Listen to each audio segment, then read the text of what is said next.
Ceci est un livre audio autogénéré par Google. Collection. Logique sociale, collection dirigée par Bruno Pequignot. En réunissant des chercheurs, des praticiens et des essayistes, même si la dominante reste universitaire, la collection Logique sociale entend favoriser les liens entre la recherche non finalisée et l'action sociale. En laissant toute liberté théorique aux auteurs, elle cherche à promouvoir les recherches qui partent d'un terrain, d'une enquête ou d'une expérience qui augmente la connaissance empirique des phénomènes sociaux ou qui propose une innovation méthodologique ou théorique, voire une réévaluation de méthodes ou de systèmes conceptuels classiques. Dernière parution. Sofiane Boudiba, La mortalité des motards, la mort au guidon 2021. Annabelle Bonnet, Léontine Zanta, Histoire oubliée de la première docteure française en philosophie 2021. Frédéric Rognon, La tribu, une utopie pour sauver la planète 2021. David Emler, La politique, l'histoire, la mémoire 2021. Sébastien Jakubowski, Les transformations institutionnelles de l'action publique, armée, enseignement supérieur et enseignement scolaire. Contribution à la sociologie des organisations 2021. Claudie Servian, Hybridité culturelle de la danse théâtrale états-unienne à partir de la fin du XIXe siècle, 2021. Laetitia Augerzedlecguinchard, Des bibliothèques contre l'incertitude. L'expérience ethnographique des pairs comme équipement, 2021. Laurent Aucher, Daniel Champion, Récits d'anciens métallos 2021. Raymond Sala, Alain Tarius, Johann Becat, Un millénaire de cosmopolitisme féminin à Perpignan et à ses frontières, 2021. Roland Guillon, La politique et l'art. Entre globalisation et pandémie, 2021. Introduction, sociologie et psychanalyse, monstruosité ou complémentarité ? Pour Jean-Louis Fabiani, auteur de Pierre Bourdieu, Un structuralisme héroïque, vouloir emboîter l'inconscient de Freud et l'inconscient de Bourdieu reviendrait à produire une sorte de monstre philosophique, dans la mesure où chez l'un et l'autre l'inconscient n'a pas la même signification. Certes, ces deux inconscients n'ont pas la même signification. L'inconscient freudien repose sur le refoulement. L'inconscient bourdieusien est plutôt un non-conscient constitué de dispositions acquises à l'insu du sujet. Alors, qu'est-ce à dire exactement qu'emboîter ? Mettre l'un dans l'autre ? Impossible bien sûr. Imbriquer comme deux pièces d'un puzzle ? L'idée de puzzle peut séduire parce que les pièces juxtaposées se complètent pour former une image, une représentation, mais elle fait échouer le rapprochement parce que l'action d'imbriquer est par trop mécanique. Le verbe compléter, lui, permet de garder à chaque pièce sa spécificité, mais il ne permet pas d'imaginer ce que pourrait être une interpénétration et systématiquement ces images s'opposent à ce que l'on tente un usage simultané des deux concepts et même des deux théories. Proche de la conception défendue par J.L. Fabiani, Didier Héribon, afin de réaliser et rédiger l'ontogenèse sociale de lui-même avec retour à Reims, a pris ses distances avec la psychanalyse. Il a même réalisé cette ontogenèse contre la psychanalyse, son livre devant s'affirmer comme résolument anti-psychanalytique afin d'éviter déshistoricisations, désocialisation et dépolitisation. Il cite dans Principe d'une pensée critique des auteurs et des romans autobiographiques comme exemplaires de cette démarche, Annie Ernaux et Laplace, Edgar Wideman et Suis-je le gardien de mon frère ? Violette le Duc et la bâtarde. Nous reviendrons sur la lecture de certains d'entre eux dans cet ouvrage. À l'opposé, N. Elias et P. Bourdieu souhaitaient que les deux approches soient complémentaires. Bernard Lahire semble avoir été tenté par cette direction, mais son travail sur l'interprétation du rêve l'a mené sur un autre chemin où il a fait prévaloir l'interprétation sociologique, privilégiant le contenu manifeste du rêve et son lien à la réalité. Contestant le concept d'un contenu latent dissimulé par le refoulement et la censure selon Freud ainsi que le désir, toujours sexuel selon SF, à l'origine du rêve, il fait du sociologue l'analyste possible en compagnie du rêveur des pensées associables du rêve dans ce qu'il révèle de sociologiquement non conscient. Un enrichissement que la psychanalyse peut faire sienne à condition précisément de complémentarité, à condition de ne pas perdre avec une approche sociologique ce que l'approche psychanalytique mettrait en évidence, le désir, l'inconscient et les autres dimensions du sujet. Mais de quoi sont constitués le moi, enveloppe imaginaire dans laquelle je me reconnais, l'idéal du moi et le surmoi sinon pour la plus grande partie de disposition, ou façon d'être et de percevoir, de penser, d'agir, de parler, identifié, défini et positionné dans un champ par la sociologie. À la valeur dans ce champ d'une qualité, d'une disposition, acquise non consciemment, par exemple aimer les voyages qui positionnent l'agent dans le champ de la culture et des loisirs est associée une valeur du sujet, comme qui? Au contraire de qui? Comme qui aurait aimé le faire? Et une position ou identification au sein de son groupe d'appartenance primaire consécutive à un choix que le sujet fait inconsciemment. Par exemple, Tom papa pour être aimé de maman, et de papa, ou comme une fille parce que maman aurait voulu une fille, ou pas comme papa parce que maman et grand-mère ne veulent pas que je sois comme papa et me disent qu'elles n'aiment pas papa et qu'il ne faut pas devenir comme lui ni comme les hommes de cette rue, et que je veux être aimé des apostrophes. Elle, ou comme mon frère ou ma sœur que j'admire admirer de mes parents, ou que j'admire car ils tiennent tête à mes parents. Faisons le rapprochement avec ce que dit J.C. Rouchy, psychanalyste et psychanalyste de groupe. Il pose clairement le groupe d'appartenance primaire, famille et proche des premières années de la vie, comme le chaînon manquant, la structure transitionnelle entre l'intrapsychique et la réalité extérieure. L'individu étant non seulement dans un groupe en référence à d'autres groupes, on pourrait articuler à cet endroit l'acquisition des dispositions propres au groupe comme constituantes de l'identité groupale du sujet, et de ce qui le fait différer des sujets issus d'un autre groupe dans un des champs donnés, ces groupes étant internes à l'individu. Il faut entendre là les différents groupes d'appartenance intériorisés, primaire soit l'ensemble famille élargie, crèche ou nourrice, et secondaire soit l'apostrophe. École, le club de sport ou le conservatoire de musique, le réseau affinitaire. Sur ce point précis, des groupes internes à l'individu, J.C. Rouchy rejoint Enelias quand ce dernier pointe que l'identité sociale des individus, l'identité du nous, échappe à Freud de même que l'image du nous, et l'idéal du nous, ajoutant que le niveau du je et le niveau du nous sont inextricablement mêlés. Chacun, le sujet pour la psychanalyse ou l'agent pour la sociologie, est édifié dans un groupe d'appartenance primaire.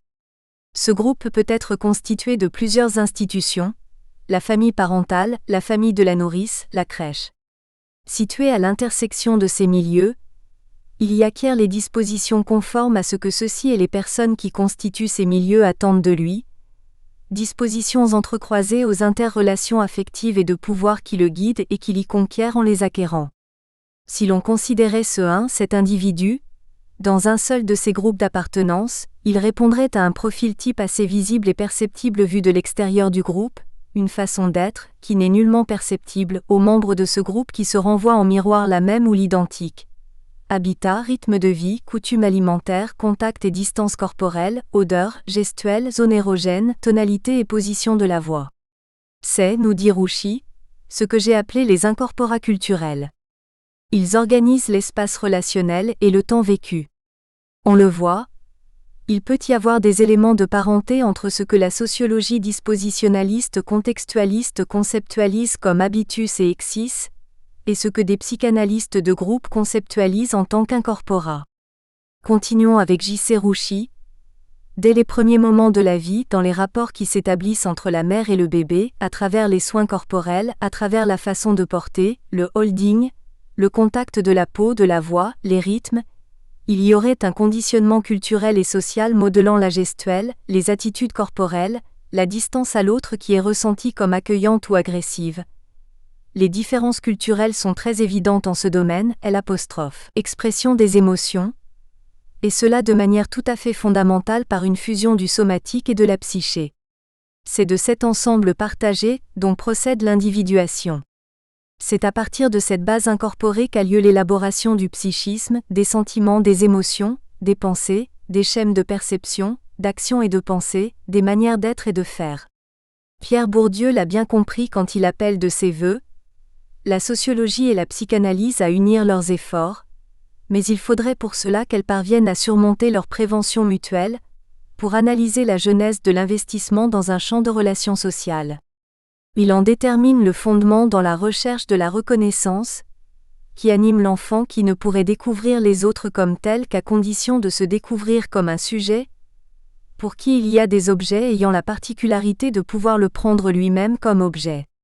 Cette reconnaissance de l'enfant sujet, objet possible de la reconnaissance, nous ajouterons de l'affection, de l'amour mais aussi de la négation, du rejet, de la critique, de la colère, de la haine des autres, est le produit de la vie sociale et de l'interlocution. C'est celui à qui l'on s'adresse désigné par son prénom qui se reconnaîtra dans cet appel, qui est représenté par le pronom tu si l'on s'adresse à lui/elle et par il ou elle, quand on parle de lui/elle qui se dira d'abord il ou elle, se nommant comme les autres le nomment quand ils parlent de lui/elle entre eux pour finalement s'approprier le pronom je, de la première personne que lui offre la langue de ses parents. Cet enfant porté avant même sa naissance par le désir de ses parents, qu'il ait été souhaité ou pas, sera soumis dès sa venue au monde à son édification sociale. Pierre Bourdieu en décrit les conditions. Le travail de socialisation des pulsions s'appuie sur une transaction permanente dans laquelle l'enfant accorde renoncement et sacrifice en échange de témoignages de reconnaissance, de considération ou d'admiration, qu'il est sage, parfois explicitement sollicité, « Papa, regarde-moi ». Échange que Bourdieu note comme hautement chargé d'affectivité.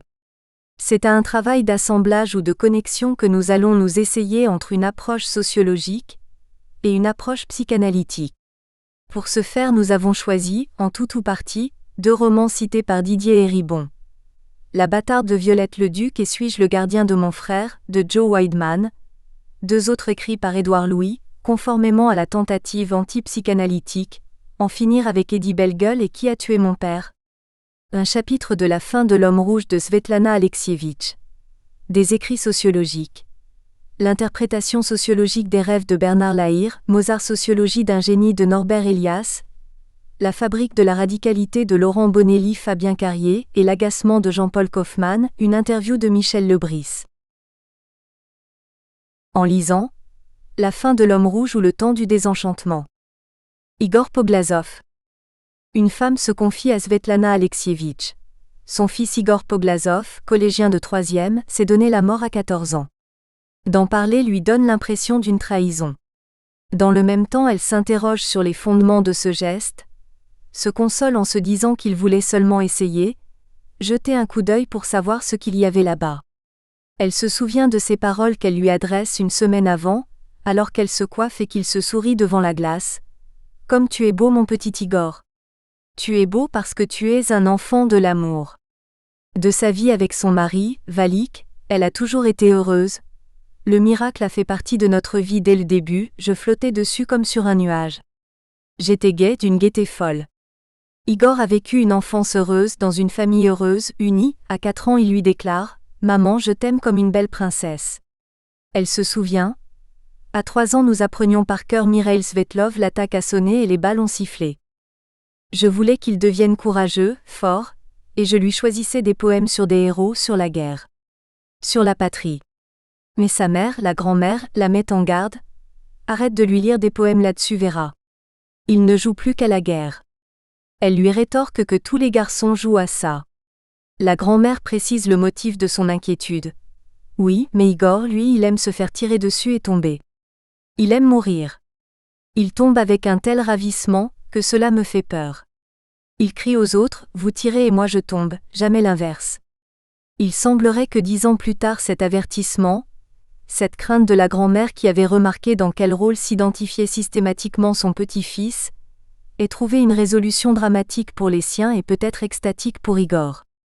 Qu'est-ce qui, dès cet âge, a conduit Igor à cette identification monovalente? Et pourquoi, se demande sa mère, a-t-il décidé que la mort était belle?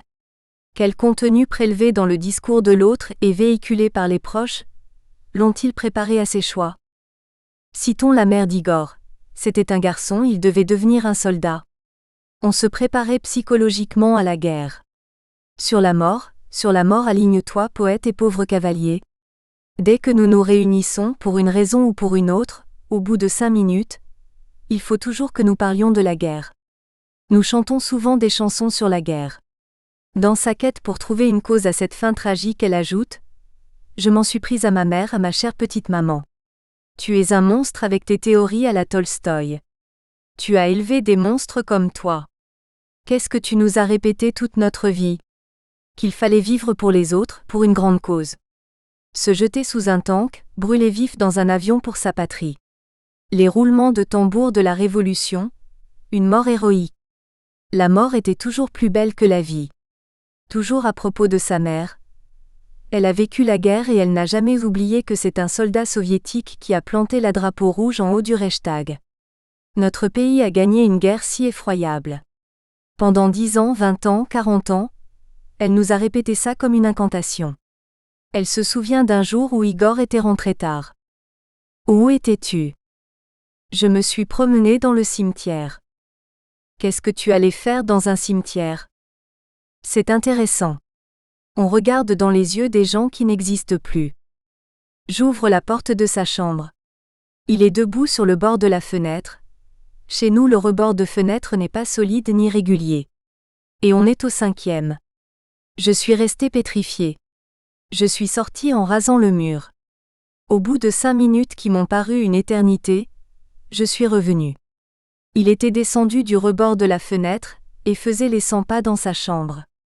Là je me suis jeté sur lui, j'ai hurlé, je l'ai embrassé, frappé, secoué. Pourquoi? Dis-moi pourquoi tu as fait ça. Je ne sais pas. Pour voir. Un peu plus tard, Igor se rend à des obsèques dans l'immeuble voisin. Pourquoi? Lui demande sa mère.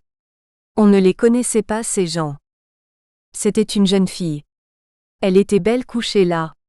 Moi qui croyais que la mort c'était effrayant. En évoquant cette conversation, elle pense qu'il tournait autour, qu'il avait envie de s'approcher du bord. Et lui revient en mémoire ce dialogue entre son mari et son fils. Avant, je pensais qu'on pouvait tout comprendre par l'intelligence, papa. Il y a beaucoup de choses qu'on ne peut pas comprendre par l'intelligence, par exemple l'amour. Et la mort? À cette dernière réplique d'Igor à son père s'associe dans l'esprit de sa mère une autre pensée. À 12 ans, il avait écrit qu'il avait envie de mourir. D'aimer et de mourir. Des mots probablement entendus sous le signe de la maturité, de l'influence des grands poètes et de la culture, qui sonnent autrement après cette vie trop tôt arrêtée. Elle, son poète préféré, c'est Semyon Goudzenko. Elle entend ce vers Ceux qui vont mourir chantent, auquel Igor n'a pas pu échapper. Ni à celui-là ni aux autres, chez nous on récitait tout le temps de la poésie, dit-elle. Elle analyse. L'art aime la mort et notre art à nous tout particulièrement. Le culte du sacrifice et de la mort violente, nous avons cela dans le sang. Ah! Les Russes ils n'aiment pas mourir de leur belle mort, a écrit Gogol. Et Vysotsky chantait Rester encore un peu au bord du précipice. Elle reprend en s'exclamant au bord du précipice, revoyant le script de la scène où elle fut surprise par son fils en équilibre sur le rebord de la fenêtre. En avant pour la patrie. La patrie ou la mort. J'apprenais à mes élèves qu'il faut se consumer au service des autres. Je leur parlais de l'exploit de Danko, qui s'était arraché le cœur de la poitrine pour éclairer le chemin de son peuple. Les héros. Les héros. La vie était faite de héros. De victimes et de bourreaux. Il n'y avait personne d'autre, elle crie, elle pleure. Tel était construit le monde d'idées dans lequel s'était élevé Igor. L'idéologie à la gloire du sacrifice, transmise par une mère aimante et aimée à un fils qu'il aime. Une mère, un jour prise d'un effroi subi à 2 pages de la fin de sa lecture du livre de M. Bulgakov, Le Maître et Marguerite. Elle entend quand Marguerite demande qu'on relâche le maître, les paroles de Volande, l'esprit de Satan, siffler à ses oreilles. Vous ne devez pas intercéder pour lui, Marguerite.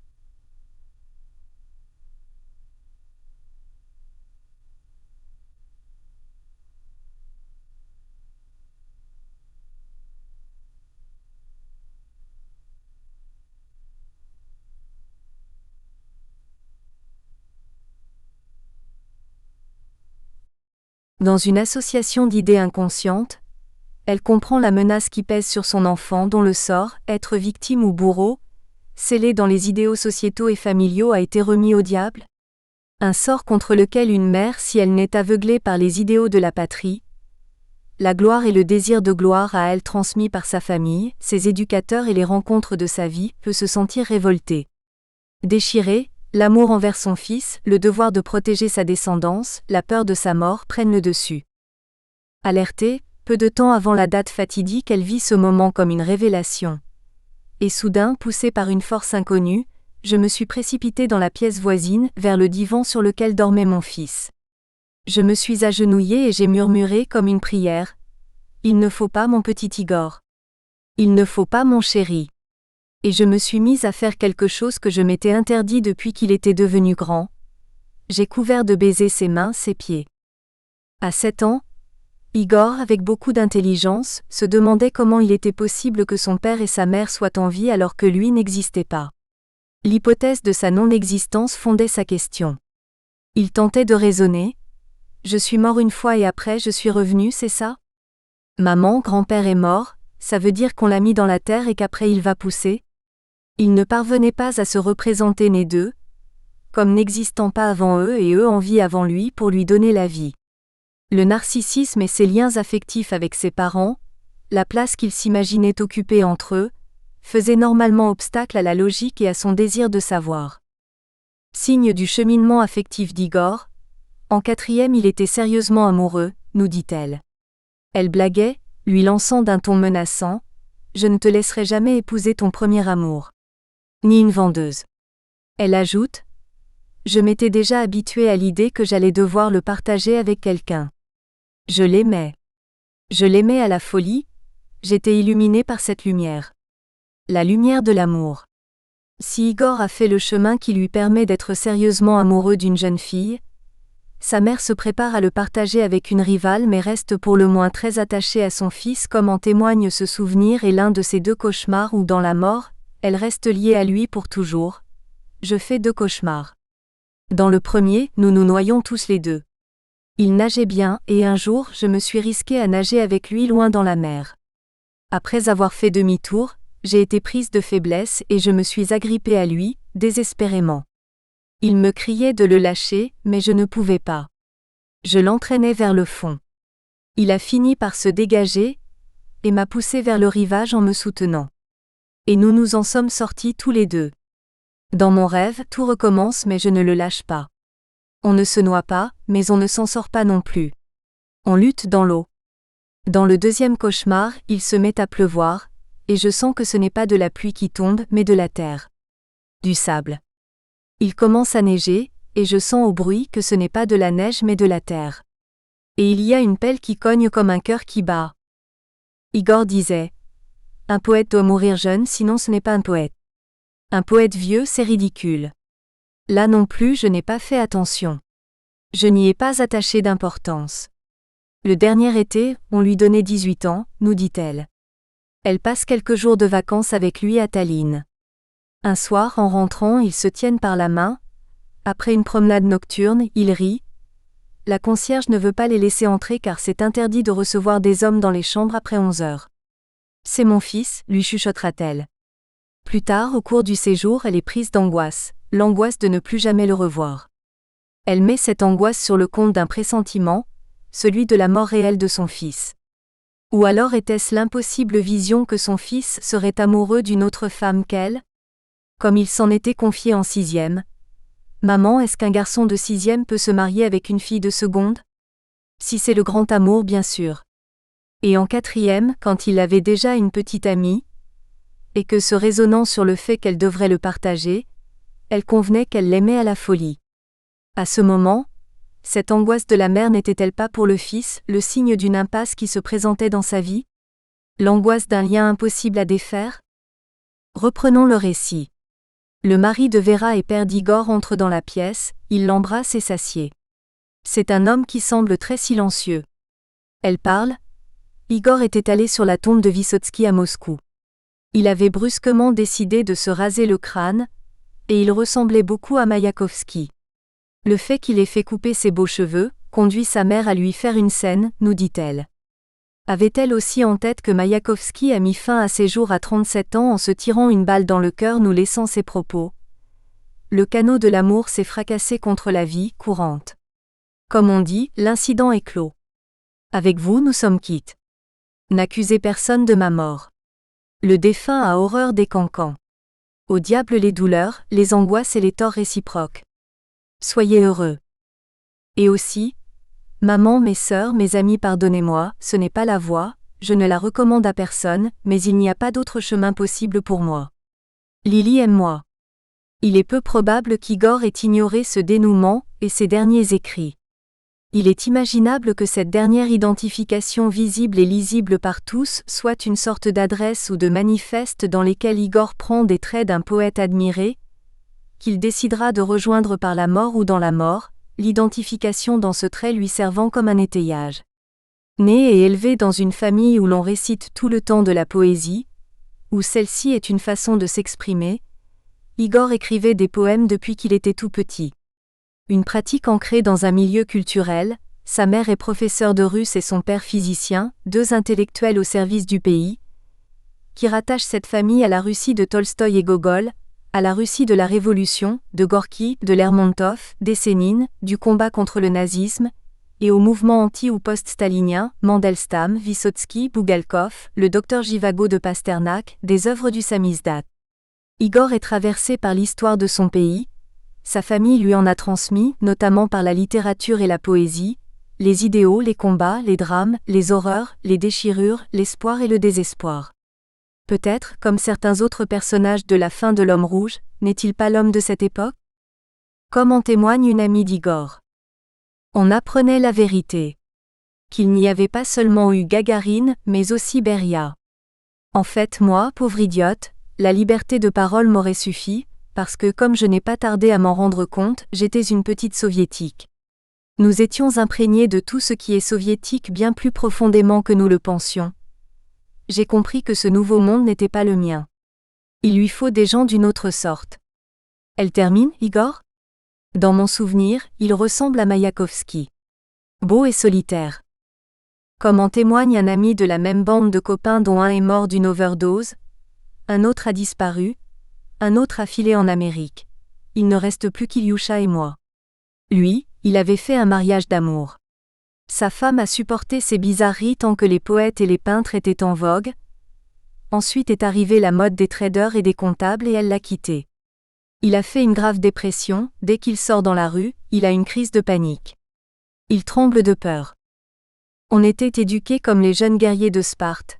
Si la patrie l'ordonnait, on était prêt à s'asseoir sur un hérisson. On vivait dans une sorte de commémoration perpétuelle de la guerre. Nous sommes les derniers pionniers du pays des soviets, toujours prêts. Vous avez compris? Je vous ai parlé d'Igor. De notre génération perdue, avec une enfance communiste et une vie capitaliste. Je déteste les guitares. Si vous voulez, je peux vous faire cadeau de la mienne. La guitare, maintenant inutile, détestée parce que devenue un symbole de l'inadéquation entre le monde d'hier et l'actuel? Une inadéquation, une cassure, une dichotomie, qui fait d'eux une génération perdue à l'image du poète abandonné par son épouse quand est venu. Nous espérons que vous avez apprécié cet aperçu. Pour continuer à écouter ce livre audio sur Google Play Livres, utilisez le lien dans la description de la vidéo.